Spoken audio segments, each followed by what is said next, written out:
Hey guys, welcome back to my channel. This is Lunagrim, and today I'm going to be talking about some Easter eggs or some things that you might have missed in the season 10 finale.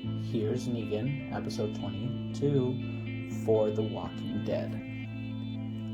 This episode is honestly one of the best episodes that has been out for a while now.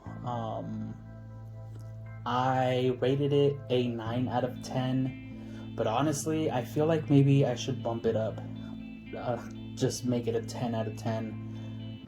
I really enjoyed rewatching it, and as I rewatched it I actually was able to pick up on a couple things that I missed the first time around.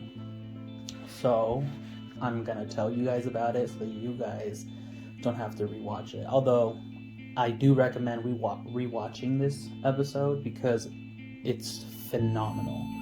The amount of work that the producers put in to tell Negan's story and to tell Lucille's story, because I do feel like this is a Negan backstory, but I also feel like it's Lucille's.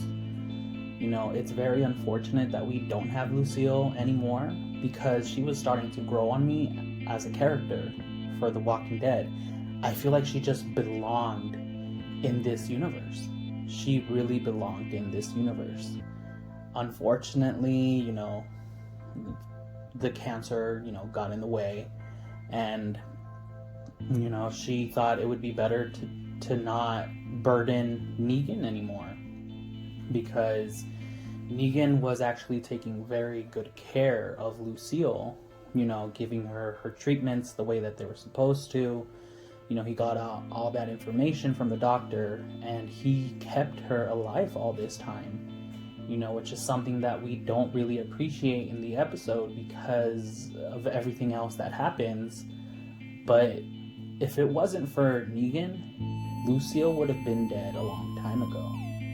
He's kept her alive, and you see that throughout this episode. And it's like I said, it's something that we don't catch on the very first time around. So this episode started off with Maggie Herschel. Again, the producers had to remind us about Glenn and the consequences of Negan's actions, which was killing Glenn. And Carol, being the watcher that she is, that's what Morgan calls her, way back then. Morgan actually, tells her, hey, were you a cop before? And she says, no, why? And he says, well, you give off that kind of vibe because you're always watching everybody. And it's true. Carol does the same thing in this episode in the beginning. She sees the conflict that is going to arise from Negan staying at Alexandria and the return of Maggie. So she takes it upon herself to banish Negan. She does it in the name of the council, although Negan calls her out on her shit. He tells her, hey, is this a council thing, or is this a Carol seizing the reins, thing? And, it's up to us to decide whether to believe Carol or not, because she said it was from the council. But me personally, I actually think that it was just a Carol thing, because that's just who Carol is. And, it's strange because it's so parallel to when Rick banished Carol after she killed Karen and I can't remember the other guy's name right now, but she killed Karen. She burned her thinking that she could stop the infection of people getting sick. She thought she could kill Karen and David. I think David was his name, and to stop the illness from spreading. So Carol does the same thing to Negan, although in the end she says that, she was doing it because she was trying to save Negan from Maggie, and I do see that she was trying to save Negan from Maggie, because Carol has this recurring storyline where she doesn't want blood on her hands. She doesn't want to be responsible for anybody's death.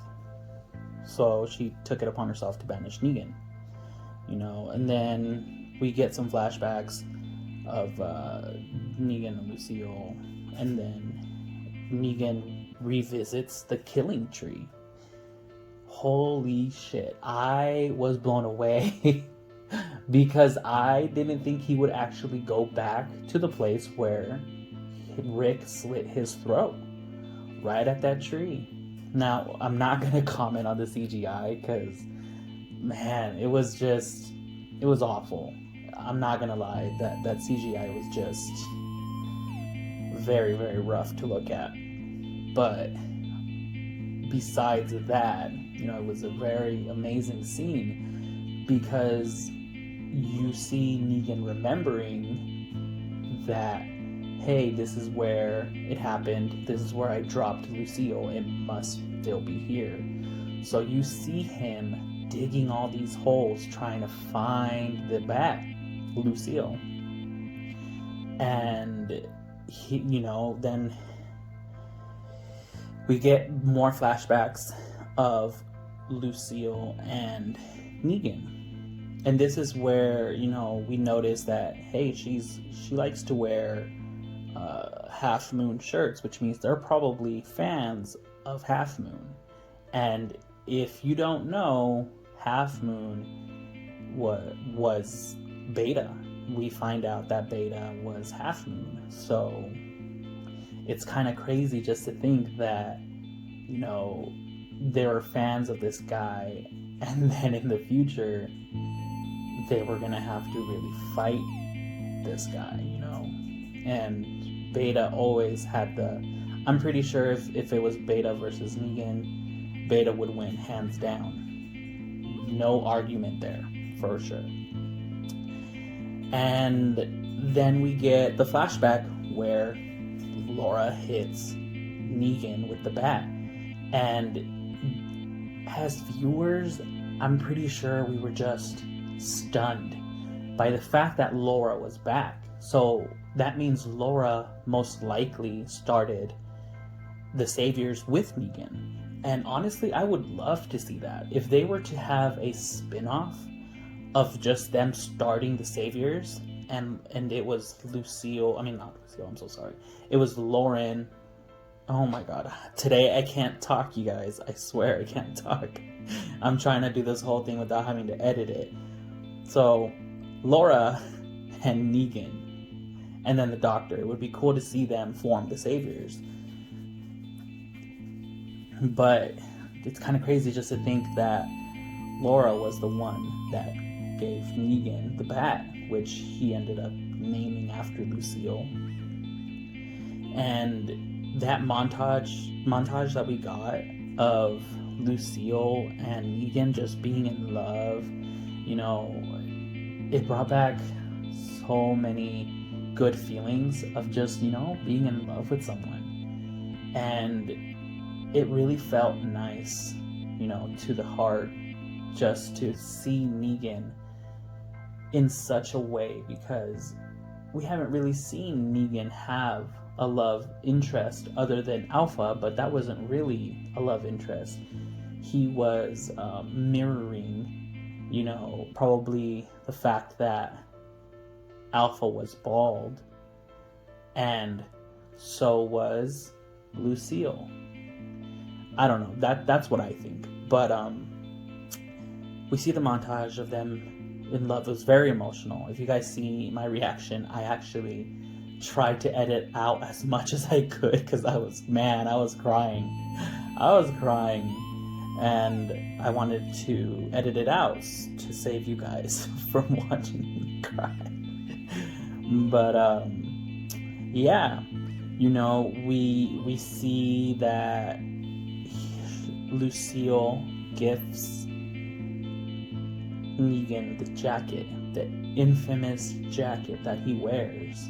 it was gifted to him from Lucille. Why he didn't form an emotional attachment to the jacket rather than the bat, I won't understand. But I know that, they have to play off of the comics, and in the comics, it's the bat. But on the show, I feel like it would have been better played out if it was the jacket, if he had an emotional attachment to the jacket, because it was gifted to him from Lucille, And then we see her complaining about Negan to her best friend over the phone, which is Janine. I'm pretty sure it was Janine. And afterwards, thinking about it now, it must have been just so crazy to talk to your best friend about your boyfriend, and she's sleeping with him. It was an affair, and it sucked to find that out as a viewer. But she keeps talking, or they keep talking about some asshole, somebody that had it coming, that deserved something negative that happened to them. And we're left wondering, like, well, what is it? What's going on? And she realizes about Negan, and she realizes that they're having an affair.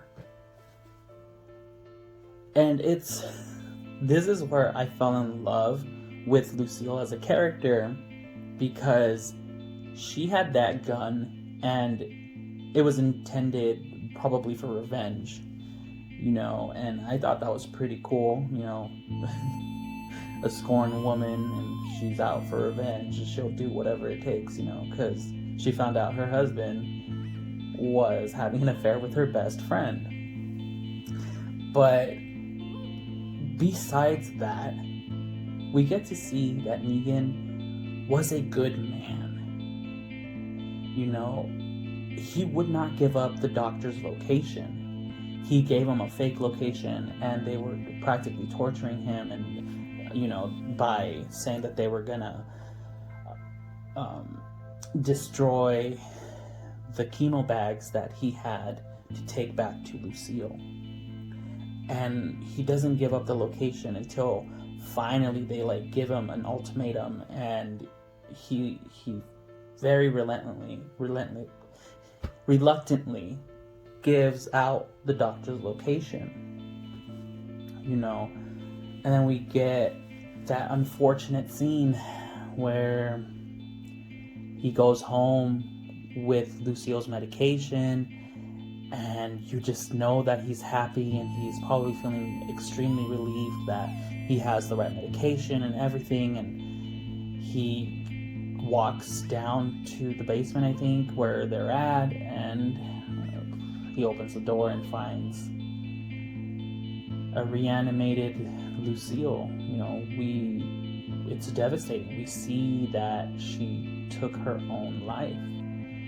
She probably felt like she was a burden to Negan, and she felt no other out, and so she does the unthinkable, and we're just left seeing Negan a mess.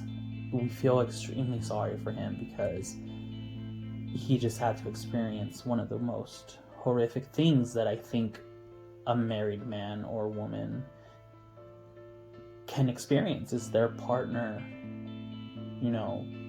being dead. And he found her reanimated, and we actually see that Lucille handcuffs herself to the bed, and it's pretty sad, because we realize that even after death, after knowing how much Negan hurt Lucille, she still loved him, and she tied herself to the bed so that she couldn't get to him as a walker. But that's where we see Negan create the bat Lucille. He grabs the barbed wire and he wraps it around the bat, and he burns down his house.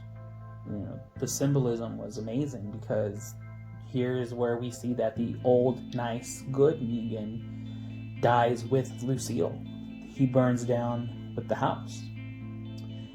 And we see that the doctor was able to save himself by the same screw that Negan was trying to unscrew under the chair.